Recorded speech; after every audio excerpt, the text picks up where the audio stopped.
आमदार सुरेश भाऊ खाडे यांच्या हस्ते अंबाबाई मंदिरात शारदीय नवरात्र संगीत महोत्सवाचे उद्घाटन।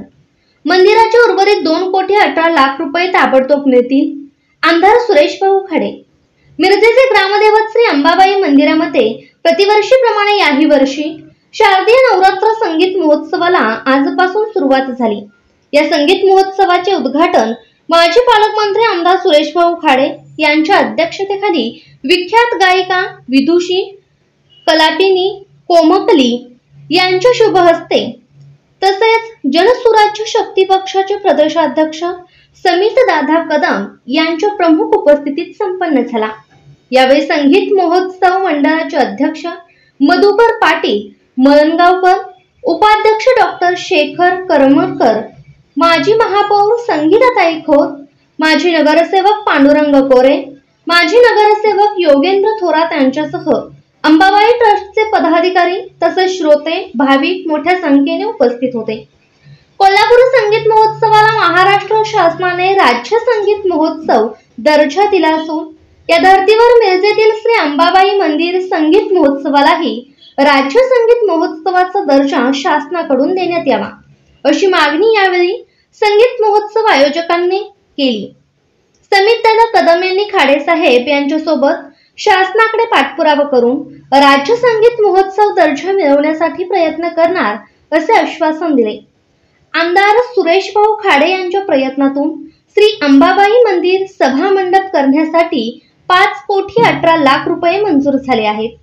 त्यातील 3 कोटीचे निधी मिळाल्याने मंदिराचे सभा मंडप बांधकाम सुरू झाले आहे।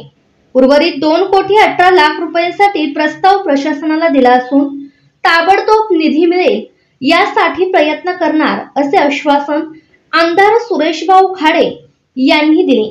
त्याचबरोबर बालगंधर्व नाट्यगृह येथे एसी बसवण्यासाठी 52 लाख रुपये मंजूर केल्याची घोषणा यावेळी त्यांनी केली। आपल्या अंबा मातेच्या मंदिरासाठी 5,18,00,000 रुपये हे मंजूर केले।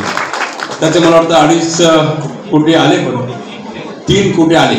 3 कोटीचं काम चालू आहे, आपण बघितलं असेल 3 कोटीचं काम पूर्णतेनं हे जसं अंबाबाई मंदिर कोल्हापूरचं आहे तसे कम्प्लिटली फाउंडेशन पासून बेसमेंट पासून हे वर शिखरापर्यंत पुऱ्या दगडाचं काम आहे। कुठेही आपण त्याला कॉन्क्रीट वापरणार नाही, तर त्या प्रयत्न आता मगाशी आम्हाला सांगितलं, कन्व्हर्टर सांगितलं की आम्हाला थोडेसे पैसे आता पुढचे पैसे आले पाहिजेत।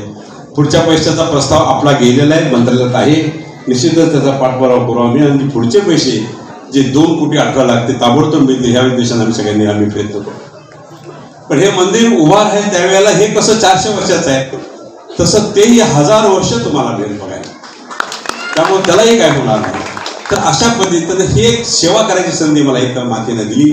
मातेचे आशीर्वाद मिळाले, तुमच्या सगळ्यांचे आशीर्वाद मिळाले।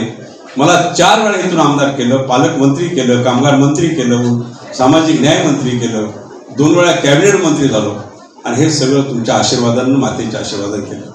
म्हणून माझं कर्तव्य बनतं की डोक्यावरचं ओझं कुठंतरी खांद्यावर घेतलं पाहिजे आणि हे ओझं कमी करण्यासाठी मी प्रयत्न करत असतो। मी केलं हा उद्देश नाही आहे, पण मी असो नसो पण हे मंदिर कायमचं राहणार आहे, बरोबर ना।